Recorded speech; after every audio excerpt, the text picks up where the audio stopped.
Nuestra presentazione special comincerà in breve.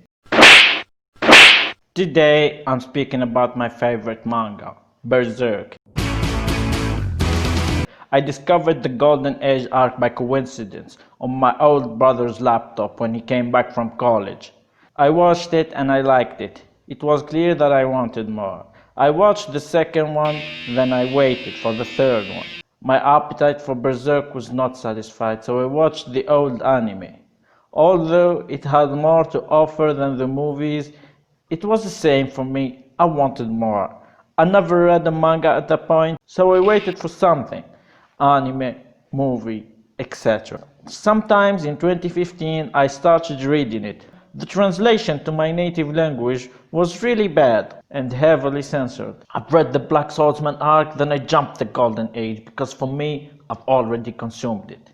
I kept reading till chapter 313, then I stopped. I don't know why, I just did. A year forward, I finished my second university semester. Now I can understand English. I came back and caught up with the manga on chapter 343. I liked it, but when I thought Berserk at that time, I knew Guts fought some angel priest and a weird gazelle lizard thingy, but nothing more. Then the 2016 anime started airing.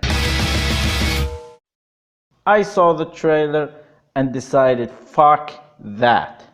I reread it in English in 6 days or something, and oh my god, everything made sense this time. I've seen the uncensored version, my chest was flaming, you know that I did. I flipping reread it one more time to make sure I wasn't tripping, because my dude, that was a goddamn trip. Legend. Black Swordsman, huh?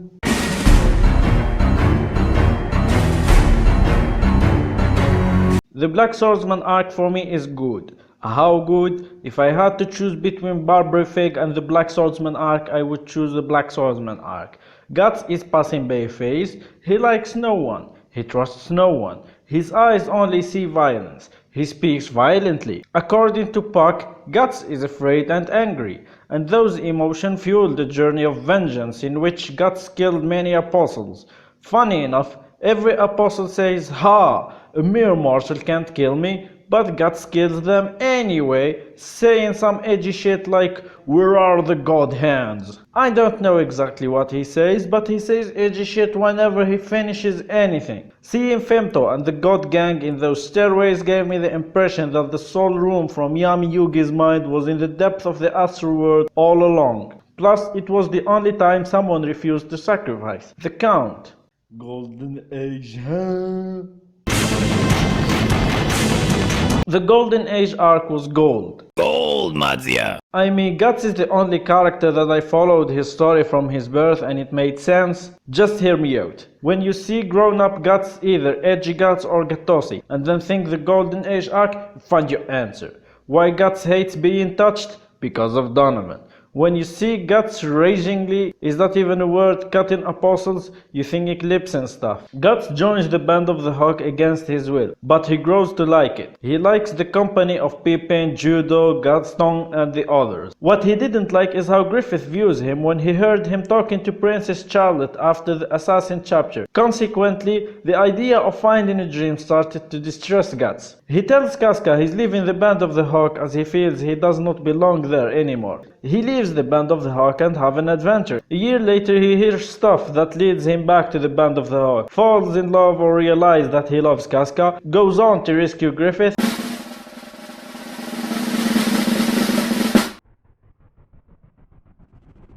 Neither finding a dream nor your grandpa's family.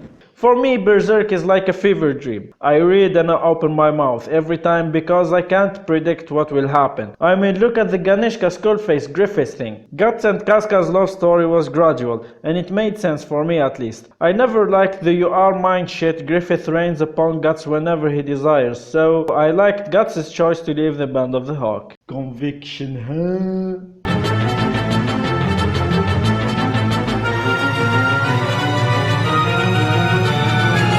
I freaking love the Lost Children arc. Guts is edgier. At his edgiest, if I may say. If he didn't act and fight that way at that point of the story, it wouldn't have felt natural, in my humble opinion, which if you don't like, I encourage you to print it on toilet paper and let it get in contact with your poop. Lost Children is necessary extension of the Black Swordsman arc, and I like it. The Binding Chain. Guts gets captured by the Binding Chain Knights, resulting in the kidnap of Farnese. Her witnessing the shit she witnesses yet sticking to her clearly wrong ideals earned her the Most Hated Character award, though she redeems herself after the birth ceremony while Simpico doesn't. My Alabamic boy still simping to this day. Guts gets an afflatus from his child. Casca, remember?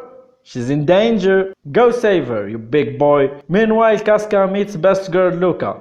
Guts meets Ishidoro on his way to the tower. When he's there, Casca/Ellen is kidnapped by heretics. Guts does his part, but she falls in the hand of Mosgus anyway, which I don't know if he is an apostle of the God Gang or an angel. Who knows? Only God knows. Maybe you know. Feel free to tell me in the comment box below, or feel you. Mosgus about to be seared into a pseudo-apostle as the blood surged into the chapel. Mosgus and his disciples all ended up being reborn as a pseudo-apostle by the egg of the perfect world. There is also the egg of the perfect word, which fuses with the meat kit Casca gives birth to. To have the Antichrist is born.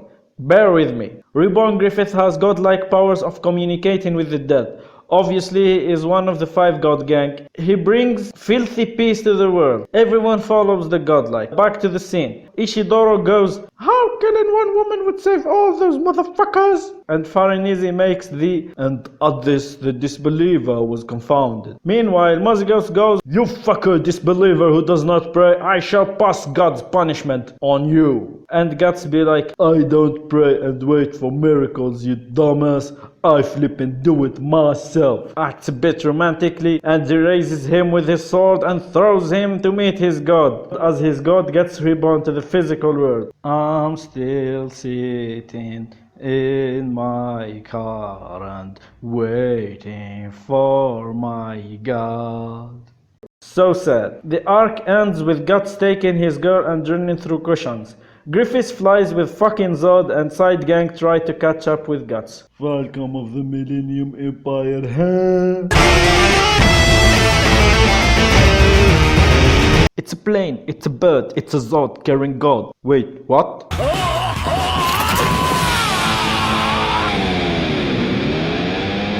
Guts joins the reunion and decides, fuck that.